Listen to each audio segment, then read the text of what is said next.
product, so we have conducted so many studies to know whether the customer actually know or not, or appreciate or not the usage of the 4WD in the town driving.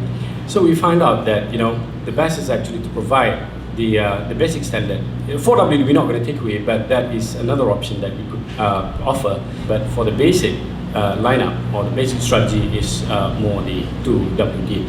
But on top of that, by not having 4WD, but we add in more features, for example, like Honda sensing and stuff like that. So what we would like to say is basically we would like to offer something that customer can actually appreciate it, utilize it on the daily commute as the urban driver.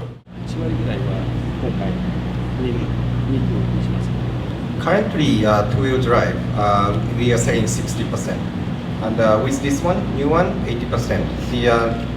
With the previous minor model change, first time we launched two-wheel drive only with entry variant, and customers shifted drastically to two-wheel drive for their best usage. So this time, by having the full lineup with two-wheel drive, it will make around 80% reassure.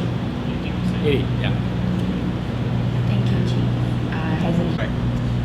日本語になりますが、CRV は歴代、5シーターの、ホンダの得意とする、マンマキシマメカミニマの思想で、First of all, I would like to answer that the history of CRV started as a 5-seater. So that was the key strategy, man maximum, machine minimum is the key concept of the development of Honda product back then. So that's why even for Malaysia this time around, so we still keep that concept for Malaysia market, as we know that majority or very high utilization of actually on the passenger, for the 5-seater market in Malaysia. So that's why this time around, so we keep concept to utilize the 5-seater for Malaysia market. The turbo, it's a characteristic of turbo. It's same as Civic. If you drive the accelerate fully all the time, you have to change oil. So more frequently. So a car provides you the indication. Soon you have to replace the oil. But our policy of regular maintenance, we apply the same. But depending on oil, you may have to go for changing oil. I think actually it was similar like Civic. It depends on the RPM, number of RPM itself, how many. If you drive normally, then we'll stick to that. For example, like every 6 months or something. But if you rev more, then you will get higher, faster indication saying that you need to service the car. No other special. So the service indicator just count the engine RPM? Yes. Total, and then that's it? Yeah, same like Civic. But again, the engine that we developed this time around, together with the Civic, we don't have a specific saying that up until 100,000 and stuff like that. Well, I think up until scrap, that is what been mentioned by the development team itself. So, but of course, it depends on how you rev, and at the moment, I don't have an exact answer of this car. This engine can last until how much? And Honda always we include the development requirements and set the sufficient mileage and years for durability. And we have the data in each market, how long is the car life, or how many years, or how many mileage. And we always add some margin and set requirement and develop. So common answer always, we set the sufficient range that customers do not have to replace during owning that car. Road departure Indication.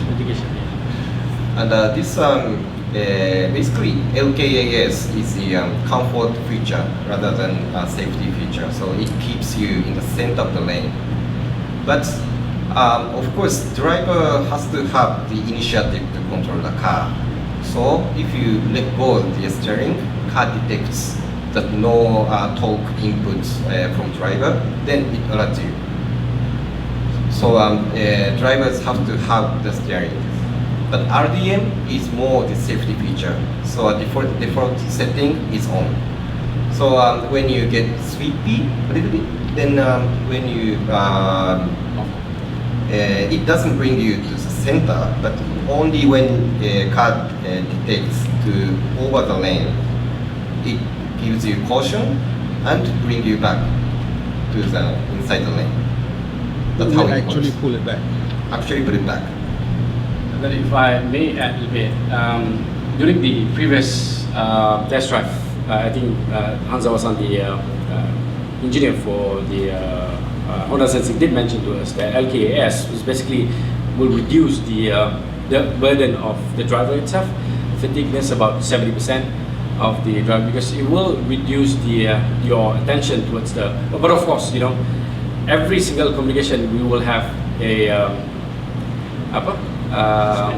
disclaimer saying that, you know, this is an assist product, not replacement. You know, it won't replace people. The driver need to be alert on it, but it will reduce the So assuming that you're driving and then the WhatsApp or SMS rings, then you look there and the car drifts. Your hand is still there. There'll be some torque input, so you pull it back, even in the lane keeping. Yes. But of course, And driving while looking at handphone is not allowed. You know, so that's why. and It it's is. visually and You can look at the handphone, you just can't hold it. steering vibrates You actually. cannot look at the handphone while driving.